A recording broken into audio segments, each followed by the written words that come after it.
les rendez-vous de l'écho sur Grand Lille TV avec la Caisse d'épargne. La Caisse d'épargne, vous être utile. Bonjour à toutes et à tous et bienvenue dans cette nouvelle édition du Rendez-vous de l'Écho. Aujourd'hui, on va traverser la frontière, aller en Belgique, visiter les grottes de Han avec le responsable adjoint du parc, Anthony Colère. Bonjour. Bonjour. Vous venez nous parler donc de ce domaine, les grottes de Han. C'est à peu près à 1h30, 2h de la métropole lilloise en voiture. C'est un domaine que l'on connaît peu finalement en France. Si vous deviez le présenter, vous êtes déjà venu ici même sur ce plateau, mais rappelez vraiment quelle est la vocation du parc. Bien, la première vocation du domaine des grottes de Han, c'est le partage. C'est-à-dire que les grottes ont été découvertes il y a un peu plus de 200 ans avec, dès le départ, une volonté de partager avec les gens ce site incroyable, assez hallucinant, dans lequel on va voir des zones de falaises, des zones de forêt, une rivière, des plaines et une grotte qui fait partie des plus belles d'Europe aujourd'hui, qui a été totalement revue en termes d'éclairage avec un éclairage LED qui fait que quand on se balade dedans, on a l'impression d'être dans un lieu un petit peu hors du temps et c'est vraiment assez incroyable.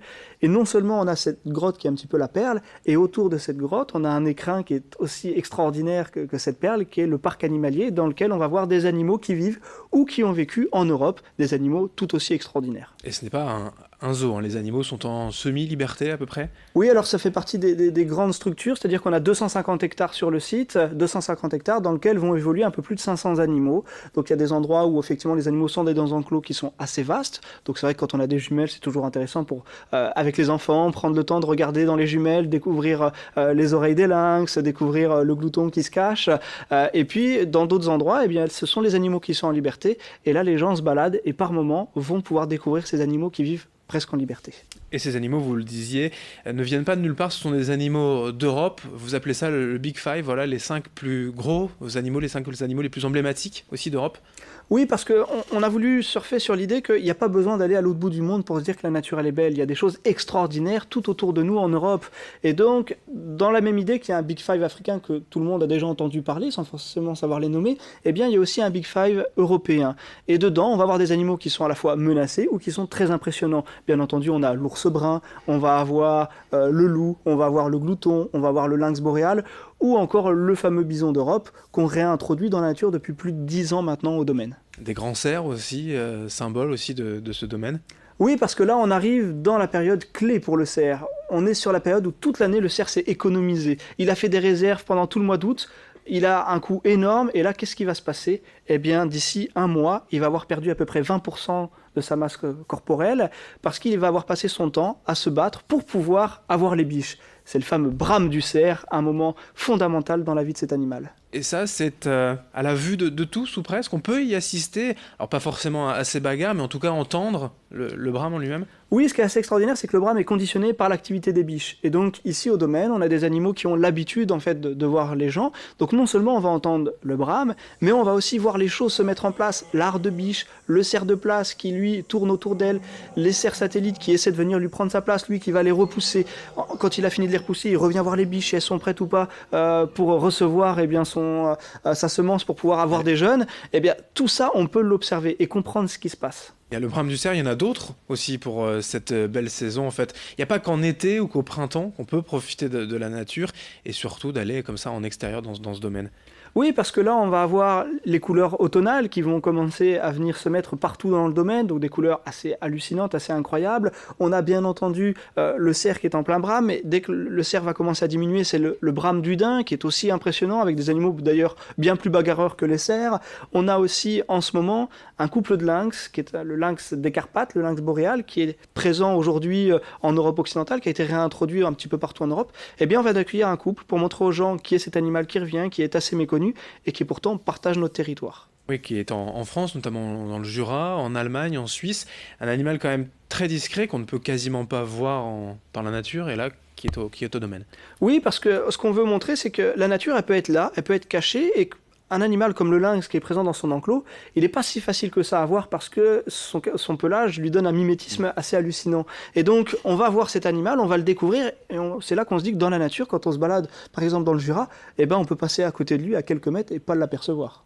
Il y a aussi un programme pour les prochaines fêtes, festivités, notamment Halloween, Noël. Le parc se met en scène également. Oui, parce que dans cette idée de partager, eh bien, on va essayer de partager un maximum de choses. À Halloween, c'est une vraie tradition chez nous, avec une balade guidée, avec un scénario qui va permettre aux gens de s'imprégner vraiment de cette ambiance d'Halloween et de découvrir le parc autrement et la grotte autrement. Donc c'est vraiment quelque chose qu'il faut venir découvrir, oui. Pour Noël aussi, pour les fêtes de fin d'année? Oui, bien entendu, à Noël, on a une ouverture spéciale avec forcément des décors spéciaux, avec des activités spéciales qui vont permettre aux gens aussi de venir profiter de façon festive du parc, peut-être de la neige, on l'espère, pour pouvoir voir encore le parc dans des couleurs différentes. Et c'est vraiment ça, l'idée d'être ouvert à différents moments pour permettre aux gens de découvrir les animaux et le paysage sous toutes ces couleurs différentes. Ouais. C'est aussi l'idée de se dire que ce domaine extérieur, ces visites en pleine nature, voilà, je le disais, c'est pas seulement beau au printemps ou l'été, l'hiver, l'automne également, c'est une belle saison pour découvrir la nature.